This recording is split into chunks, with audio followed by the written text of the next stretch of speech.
to the TGCTours.com live at 2014 Q School. I'm Nick Zeiser. We're here at our studios on the 18th fairway of Crawford Mines, and we're going to be bringing you a great show today that has interviews, statistics. We're going to bring in the swing doctor to talk to you about ways to improve your game. We're also going to provide every single member with their card, whether it be the PGA Tour, the European Tour, the Web.com Tour, or the Champions Tour. We'd be remiss if we didn't talk about participation. Certainly participation was greater than even the commissioner of the TGCTours.com expected. We thought maybe we would have 450, 500, 550. I know this reporter used the number 625 initially, but we had 648 participants come out and start their tour at the 2014 Q School. We had almost 600 participants complete all 6 rounds. So that's really kudos to you, and it's this kind of participation that's going to make the TGCTours.com a great environment. So thank you for coming out. We look forward to an excellent 2015. We had quite a bit of change at the 250, 450 lines, as well as at the top of the leaderboard. At the top of the leaderboard at the end was Scott Doyley. So we're lucky enough here to have Scott Doyley with us. Scott, thank you for joining us. Thanks for having me, Nick. When did you feel like you really had a chance to win this tournament? My first thoughts about winning were right after I finished the 4th stage at Songoal. Shot 60 there, and I knew I likely picked up a few strokes on most of the field. I've been chasing Adam Birch, who was lights out the first 3 rounds, and I finally gained some strokes, and with the rumors he struggled on Kodiak Reserve, I thought the lead was in reach then. Once you got the lead at Kodiak, what were your goals heading into the final round? I have played Crawford Mines the most out of all the Q School courses, so I knew I could go low if I played well. I wasn't sure how low I needed to go, so it was the same game plan as the first 5 stages. I was being aggressive and just trying to make birdies. Starting off with 2 pars, though, it didn't quite set the round on fire, but I managed to get it going after that, and coming down 18 with a comfortable lead was a perfect ending to a grueling 2 weeks. Certainly winning at Q School is less important than maybe some other tournaments throughout the year. Do you think that put maybe a target on your back heading into the 2015 season? I played very well during Q School, so I suppose I will be on everyone's radar now. I enjoy the challenge, though, of beating the best in the game and week in and week out, so I may have a target on my back this week, but I'm not the only one out there to keep an eye on, so I'm sure I'll be handing the target off soon. Congratulations again on the victory. Which tour are you planning on joining this year? I'm going to follow in the footsteps of Mike Weir and carry the Canadian flag on the PGA Tour. How will you measure your success this year on that PGA Tour? Number of wins, number of majors? I have a few goals heading into the new season. Winning a major is obviously at the top of that list. I've always enjoyed the Masters tournament and can't wait to tee it up at Augusta National Golf Club. I'd also like to finish in the top 5 of the world golf rankings. Oh, and it'd be icing on the cake to win the RBC Canadian Open, something a Canadian hasn't done in 60 years. Well, certainly you won't be the only Canadian vying for that title. We've had several near the leaderboard on this tournament. Thanks, Scott, for your time. We appreciate it. Thanks, Nick. Now let's take a look at some of the things that are going on statistically over on our digital whiteboard.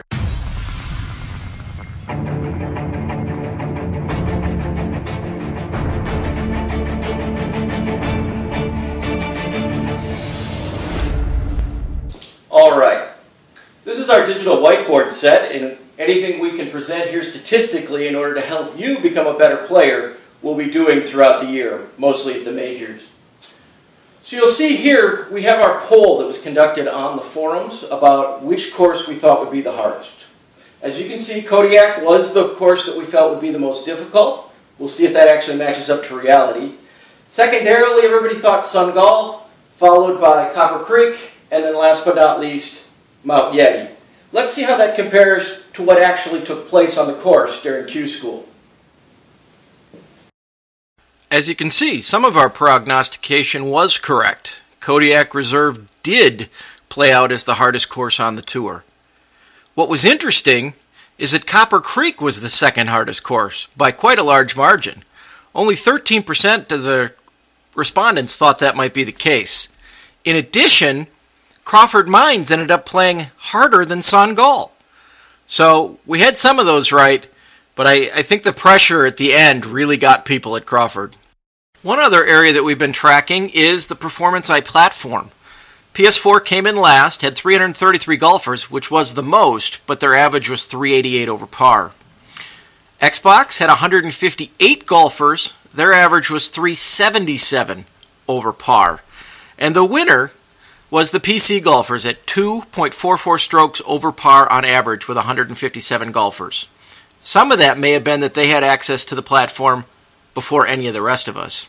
Another great way to measure our players is where they come from. At number 10, Ireland. All of these nations had at least 5 participants. At number 9, New Zealand. New Zealand brought us 5 participants. At number 8, the United Kingdom.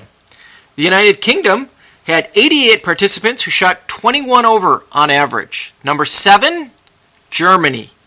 The Germans had 12 participants, just over 20 strokes on average. Number 6, Australia. The Australian contingent was 25 golfers strong. At number 5, the United States. They were our largest contingent with 309 members.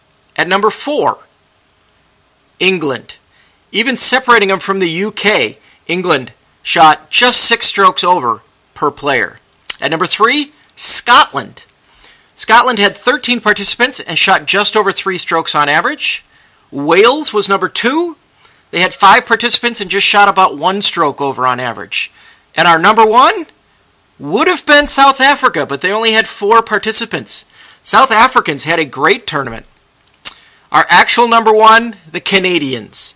The Canadians had 43 members, and they were at 1.4 strokes under par. As you can see, unfortunately, the Canadians did take the top spot.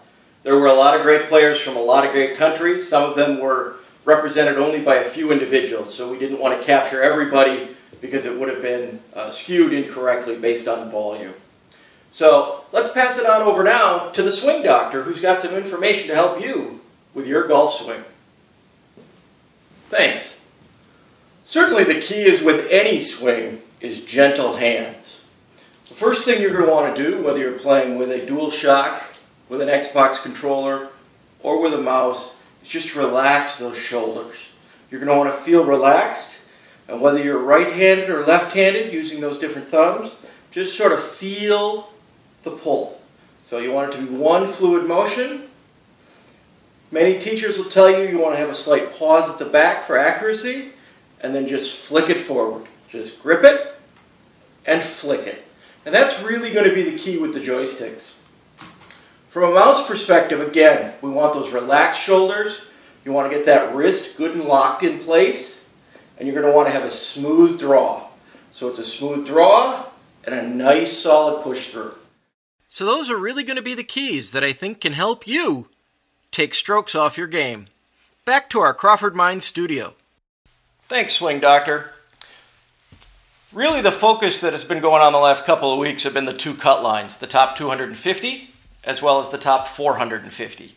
The top 250 are the individuals that will be moving on to the PGA or the European Tour of their choice, while the top 450, those additional 200, will be moving on to the Web.com Tour, which provides them with the best opportunity to move up to the PGA or European Tours either this year or during next year's qualification rounds.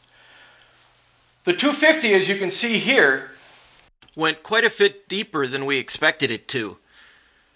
It went all the way down to +5. +6 did not make the top 250, +5 did once we factored in the individuals who weren't able to complete all 6 rounds. There's quite a few stories on this particular slide. They're not just names. For instance, Matt Buckle. Matt Buckle shot 76 at Crawford Mines and dropped out of the top 250. Or the story of Cameron Allen, who had the opposite issue. He shot a 66, but came up one stroke short. In addition, the bottom of the plus fives. Somebody like Matt Schumacher, who shot a 79, or Tom Humphreys, who shot a 76 at Crawford Mines.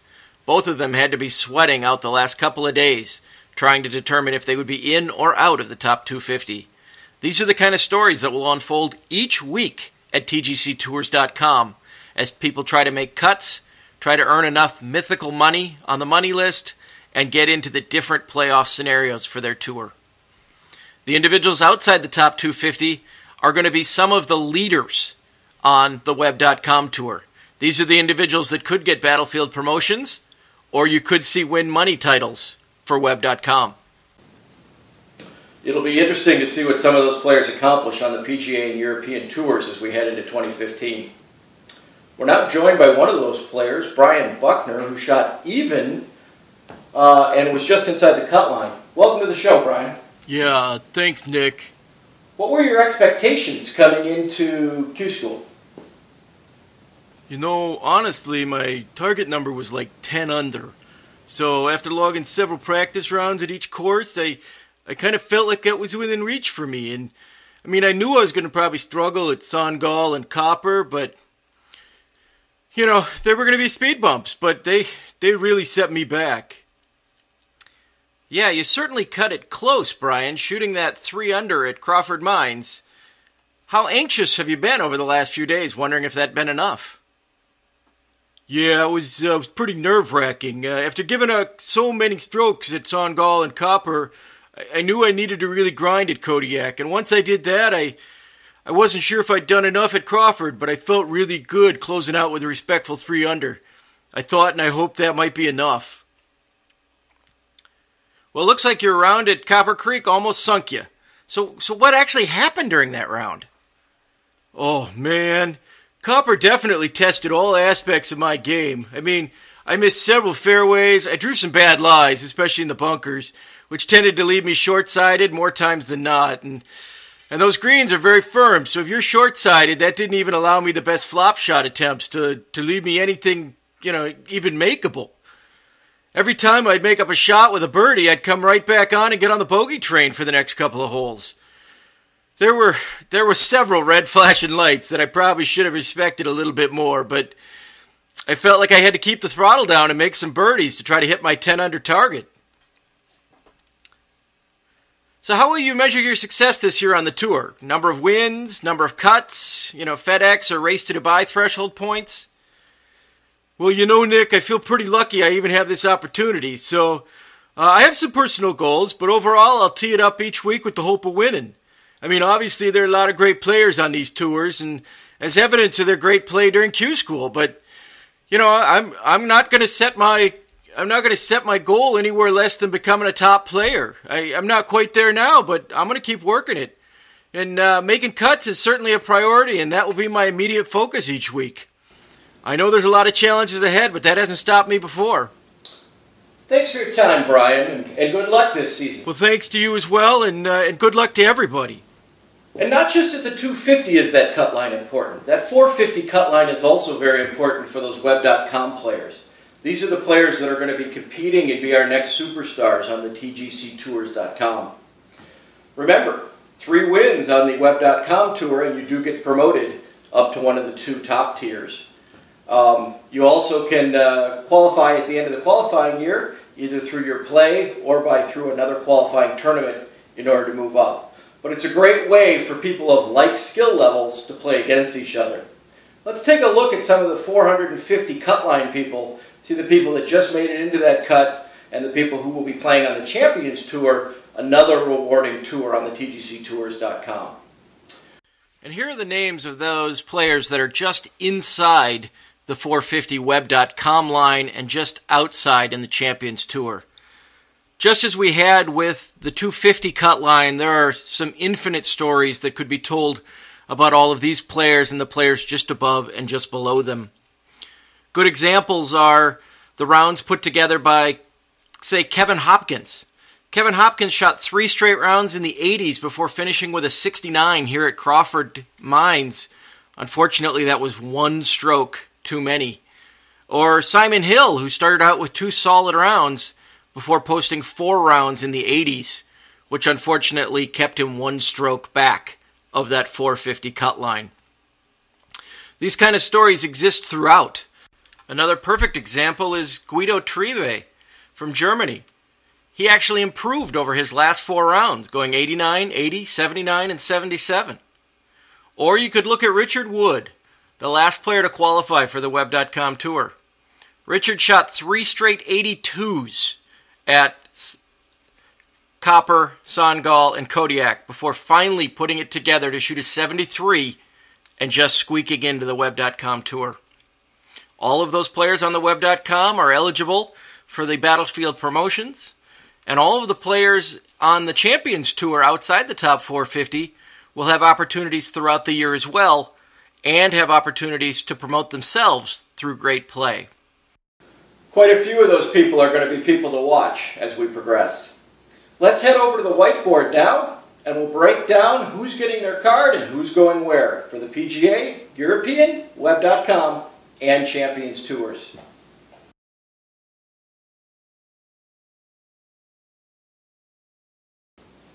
Well, this is a moment that many of us have been waiting for, practicing, working hard through Q School, and will continue to work hard for, the presentation of the cards. First of all, we'll start with the PGA Tour card. Congratulations to the members of the 2015 PGA Tour. Some names to pull off this first slide. John Cothen. John actually had the best score, 32 under, of any player who had 1 round over par. You'll also see on this first slide Adam Birch, a one-time leader of the Q School, as well as the winner of the Q School, Scott Doyley. On this second slide of names for the PGA Tour membership, you'll note Dennis Paisley. He shot a tour best 62 at Kodiak.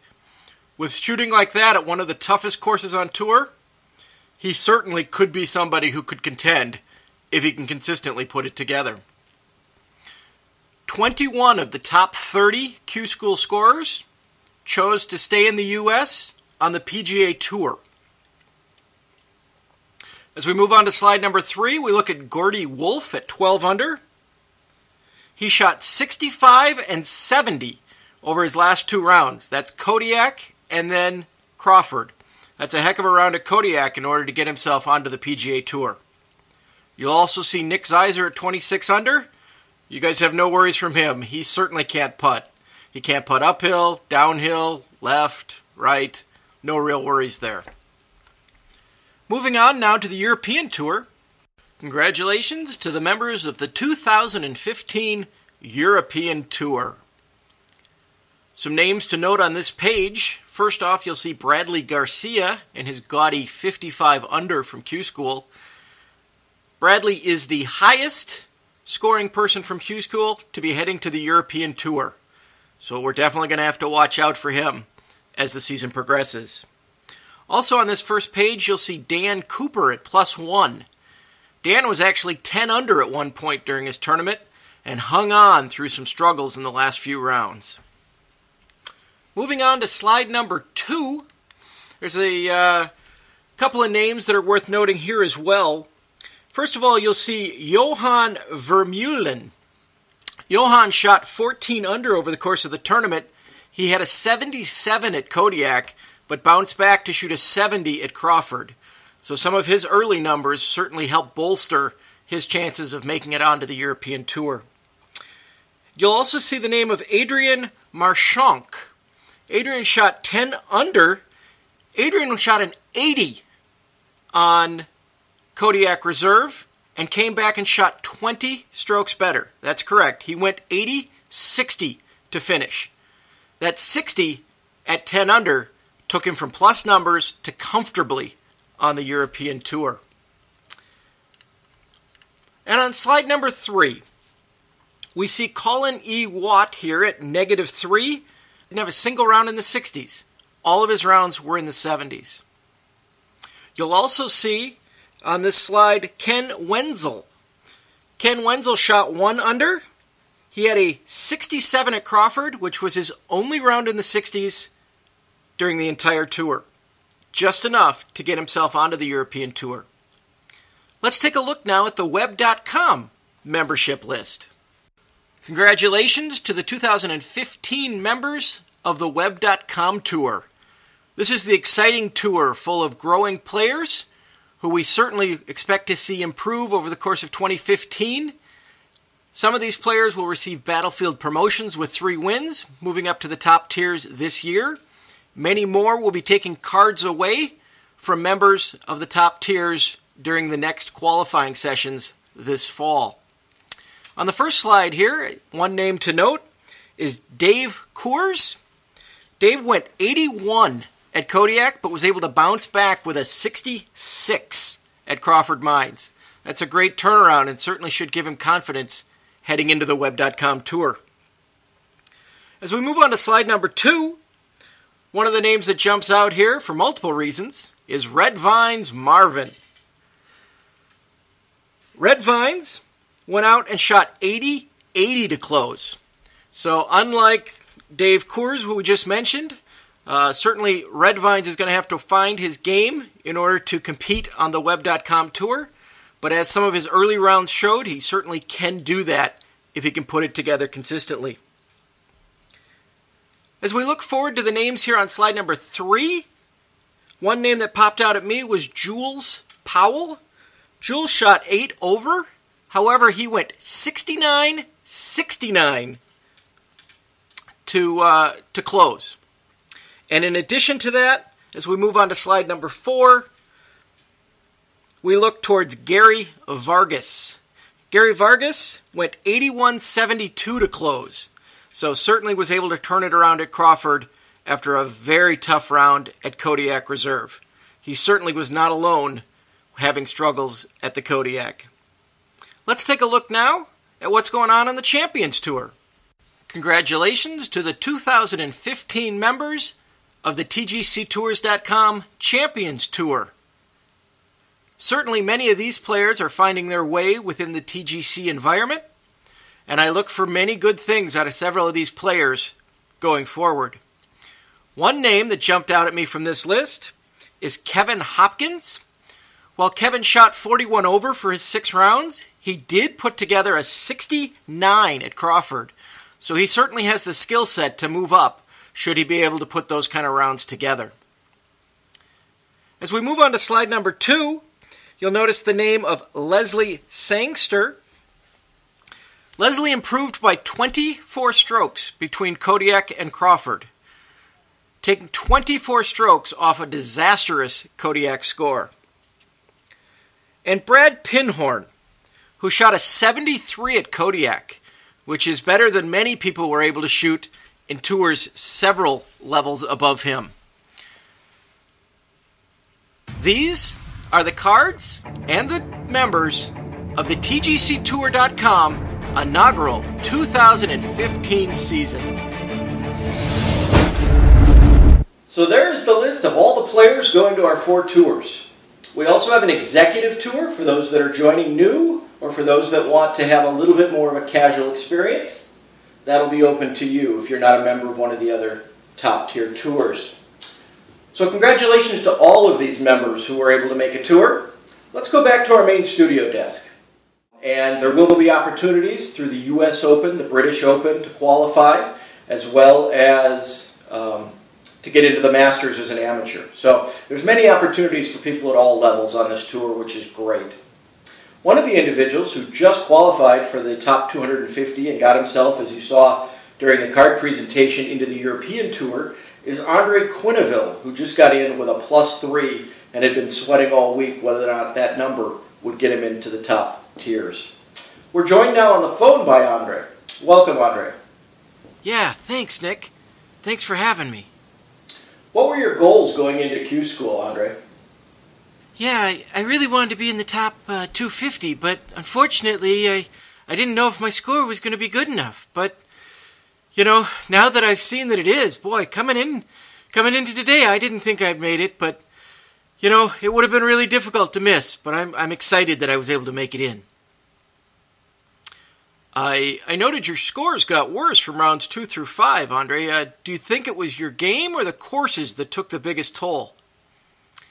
It was really a combination of both. I had limited practice time leading up to Q School, which affected my game, and the courses are a real struggle as well. And after 2 rounds, I felt pretty good. I was having a pretty decent round at Copper Creek, and then I hooked one into the water at 18 and made triple. I struggled the greens at Sun Gall and Kodiak like a lot of people, and the scores just kept getting worse and worse. I really did think that the 18th at Copper Creek might have been the turning point in me not making it into the top 25. You were able to finish strong here at Crawford Mines. Does that give you some confidence then heading into the 2015 season? Yeah, it felt really good to shoot a personal best at Crawford Mines, but when it mattered, it wasn't quite good enough. At least I didn't think so. It turns out other people struggled more, which is awesome. I had a hole-in-one on number 2, which was a nice highlight. It definitely gives me confidence heading into January. It's going to be tough on the European Tour, but I'm ready for it. How will you measure success this year on the Web.com Tour? Number of wins, things like that? Well, my goal is to play well. I certainly want to do well on the Race for Dubai points, and who knows, maybe I'll get together, get a few top 10s. Only time will tell, but I'm feeling pretty good about my game going into the season. In addition, Andre, I've seen that you provide course reviews, which is a huge service for the community, as great designed courses certainly need some help to get there. Keep up the good work. Well, thanks for your time, Andre, and good luck this season. Thanks, Nick. We now have some additional awards beyond just making the PGA European Web.com or Champions Tour, as those cards were presented earlier. These are awards for things that went above and beyond or things that were unique to individuals within the Q School. Our first award is the most consistent performer. This is the performer who, from round to round, had the smallest deviation in their scores. As you can see here, we actually had a tie. Believe it or not, 2 players only had a deviation of 1 stroke from their best round to their worst round. Congrats to Randy Sutton and to Phil Balfezzi. Our next award is the most improved. This goes to the individual that went from 1 round to the next and gained the most strokes between those 2 rounds. The winner was Robert Stewart, who, believe it or not, shot a 95 at Whispering River, came back and shot a 68 at Copper Creek. That's correct. Robert went from one of the easiest courses to one of the most difficult and pulled 27 strokes off his score. Great job, Robert. And our final award tonight is for the Best Press Tent Commentary. That award goes to Simon A. Martin, also known as Sam on the boards. His comment, he had several comments of breaking news. This one I found to be the best. It was just random about him yelling at other competitors, not replacing divots, singing the 1977 Queen song. It was really quite a wonderful sample of absolute randomness. Well, certainly some great awards there. Q School is just the first step for TGC Tours. As we head into 2015 and beyond, there are going to be many opportunities for each of you at different levels. Coming up next for each of you, here's what's going on the different tours. Coming up for the top players, the top 30 from Q School, plus anybody who was in the top 10 on a given platform, is the Hyundai Tournament of Champions on January 3rd.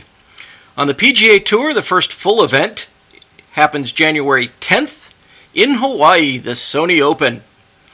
The European Tour will be traveling to the Volvo Golf Champions. That'll be happening January 5th. The Web.com Tour gets underway at the Pacific Rubiales Columbia Championship on February 16th. And the Champions Tour will start January 12th at the Mitsubishi Electric Championship. And for those of you playing on the Executive Tour, January 5th, the Oceanic Airlines Open begins. We hope you enjoyed the show. We look forward to bringing you another one with the Masters in April. and continuing with the majors. Live at 2014 Q School from our studios on the 18th fairway of Crawford Mines, have a great day.